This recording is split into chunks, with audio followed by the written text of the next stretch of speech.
저는 안중근 의거를 살펴보면서 하얼빈 거사의 가장 중요한 터닝 포인트는 최가구역에서의 선택이었다고 생각합니다. 거사 성공을 가져다준 우연, 신의 한 수가 바로 최가구역에서 내린 것과 곧장 다음날 하얼빈으로 되돌아온 안중근의 결단 때문입니다.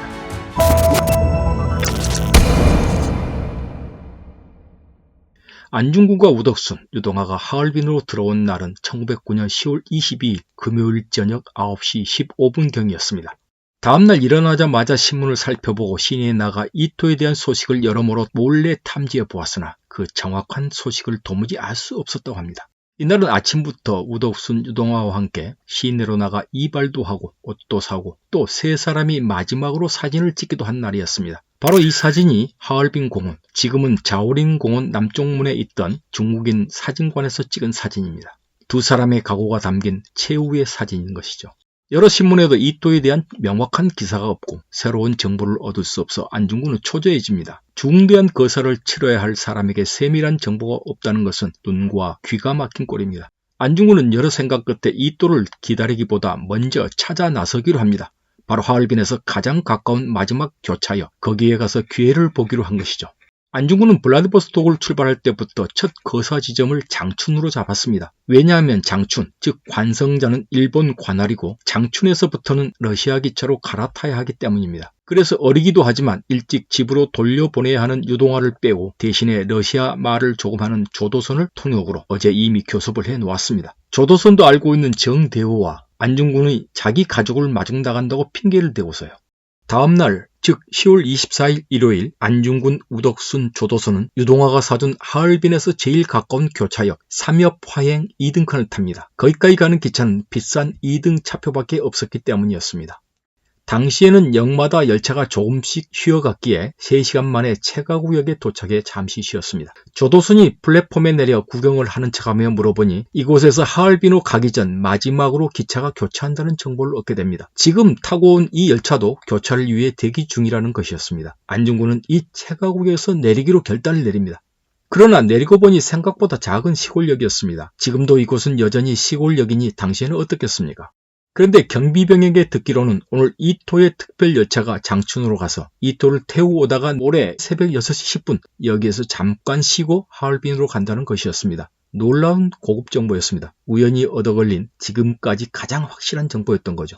참으로 우연한 행운은 계속됩니다. 더구나 이 지역은 시골이라 마땅한 숙박시설도 없어 고민했는데 다행히 역 구내에서 숙박할 수 있는 허가도 없습니다. 게다가 역에 전보구까지 있어 전보를 치고받기에는 용이했습니다. 안중근은 하얼빈에 남아있는 유동하에게 곧바로 전보를 칩니다. 이때 시간이 오후 1시 45분입니다. 최가구역 도착 시간이 12시 13분이었으니 도착 1시간 30분 만에 즉각 확인 작업에 들어간 셈입니다. 우리 여기에 와있다. 만약 하얼빈에 도착하면 타전하라. 안응칠. 맞습니다. 안중근이라는 이름이 아니라 안응칠이었습니다. 안응칠은 안중근이 당시 연해주에서 계속 써오던 이름이었습니다. 하얼빈 거사 후 재판을 받으며 써내려간 안응칠 역사에서 비로소 자아가 응칠이고 이름이 중군이라고 밝힙니다. 그러니까 블라디보스톡으로 들어온 1908년 이래 쭉 이름을 안응칠로 쓰고 또 그렇게 불려왔다는 것입니다. 그래서 영웅이라는 영화에서 누구나 부르는 어이 중군이는 조금 순박하지만 어이 응칠이로 불러야 역사적 팩트에 맞는 거죠. 소소한 것이지만요. 하여튼 하얼빈에 혼자 남아 놀러 다니기에 바빴던 유동하는 저녁 7시경 그야말로 암호처럼 짧게 답장 전보를 보냅니다.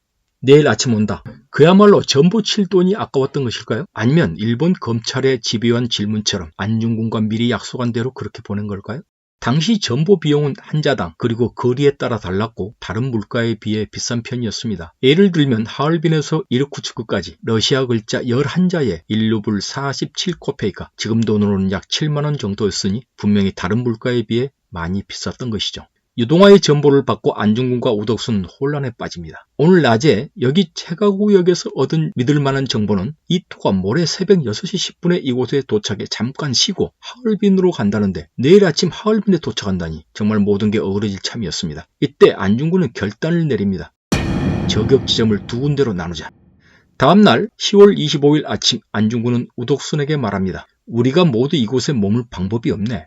첫째는 지금 재정이 부족하고 둘째는 유동하의 답신이 매우 의심스럽고 셋째는 이토가 내일 날이 밝기 전에 이곳을 지나치면 거사를 실행하기가 어렵네. 만약 내일처럼 좋은 기회를 놓친다면 다시는 도모하기가 어려울 것이네. 그러므로 오늘 그대는 이곳에 머물러 내일 기회를 기다렸다가 기미를 보아 거사하고, 나는 오늘 하얼빈으로 돌아가 내일 두 곳에서 거사한다면 매우 유리할 것이네. 만약 그대가 성공하지 못하면 내가 반드시 성공하고, 만약 내가 성공하지 못하면 반드시 그대가 성공할 것이네. 만약 두 곳 모두 여의치 않으면 다시 활동비를 마련한 뒤에 다시 거사를 상의하세. 이것이 만전의 계책이네. 이에 서로 작별하고 안중근은 하얼빈으로 돌아왔습니다. 그런데 이런 모든 모습을 지켜보고 있던 사람들이 있었습니다. 바로 체가구역 러시아 경비병들이었는데 이들에게 크게 의심할 점이 없었으므로 러시아 경비병들은 그냥 지켜보고만 있었던 것이었습니다. 여기까지가 체가구역에서 일어났던 일의 요약입니다. 그런데 결과론적으로 이 체가구역에서 일어난 몇 가지 우연과 안중근의 순간적인 결단은 결국 하얼빈역의 거사를 성공으로 이끈 신의 한 수가 됐습니다.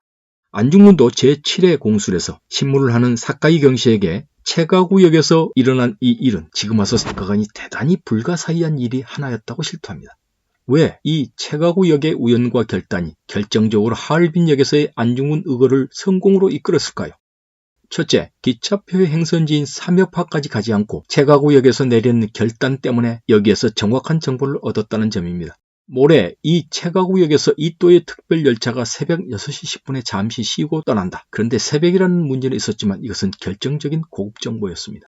둘째, 체가구역 군에서 쉽게 체류할 수 있었다는 점입니다. 심한 검문이나 수색도 받지 않고 오히려 경비병으로부터 우호적인 분위기 속에서 머물 수 있게 됐다는 점입니다. 그야말로 가장 안전하고 1차 저격 지점으로의 접근이 용이한 거점을 확보한 것이죠. 게다가 전보도 칠 수 있어 하얼빈과의 연락도 편했습니다. 정말 최고의 포스트를 확보한 셈입니다. 셋째, 고개를 갸우뚱하게 하는 유동화의 암호 같은 정보였습니다. 이곳에서 얻은 고급 정보와 너무 차이가 났습니다. 내일 아침 온다? 안중근은 혼란과 함께 일이 틀어진 것이 아닐까 하는 심정에 순간 아득했을 것 같습니다. 그리고 그 순간 저격 지점, 즉 전선을 두 곳으로 확대하고 본인은 하얼빈으로 귀환하는 결단을 내립니다. 넷째, 가장 중요한 안중근이 하얼빈역에서 단독 거사를 할 수 있는 유리한 환경을 확보했다는 점입니다. 원격 사살이 아닌 근접 저격을 해야 할 처지에 게다가 현장은 경비가 심하고 혼잡한 플랫폼 주변이어서 세 사람이 함께 행동할 수 있는 환경이 결코 아니었습니다. 세 사람이 함께 움직인다는 것은 오히려 불편함이 더 가중되는 일이었을 겁니다. 안중근처럼 명사수가 아닌 아마추어 두 사람과 함께 행동했다면 어떤 돌발 상황이 벌어질지 모릅니다. 그것보다 먼저 입장을 성공적으로 했다 하더라도 서로의 위치 선정, 동선에서부터 분명 세 사람의 어색한 행동은 관심을 끌거나 발각될 확률이 높았을 겁니다. 이렇게 체가구역은 하얼빈역 거사를 살펴볼 때 우리 역사학계가 그냥 지나치고 넘어갈 그런 역이 아니었습니다. 만약 체가구역에서 이런 우연과 행운이 겹치지 않았다면 과연 하얼빈역에서 안중근 의사의 거사는 성공할 수 있었을까요? 놀라운 역사적 팩트는 우리가 이렇게 그냥 알고 있는 것을 훨씬 넘어서 깊이 숨겨져 있기도 합니다. 마지막으로 많은 안중근 역사 기록에서는 찾아볼 수 없지만 저를 울컥 숨막히게 하는 에피소드 하나 있습니다. 안중근 거사가 이루어진 지 8일이 지나 러시아의 모든 수사 기록이 일본어로 넘어간 후였지만 러시아 비밀 문서에서 몰래 흘러나와 프리 아무레라는 신문에 체가구역에서의 한 장면이 실렸습니다. 제목은 체가구역에서 체포된 2명의 빨치산, 즉 2명의 독립군에 관한 얘기였습니다. 러시아 경비병이 정보를 받고 아침부터 불안해하는 세 사람을 지켜보는 데서부터 시작해 세 사람이 헤어지는 모습을 이렇게 묘사합니다. 무엇인가 이야기를 나눈 후 일행은 안흥칠과 헤어졌다. 이들의 작별은 감동적이었으며 목격자들에게 강한 인상을 남겼다.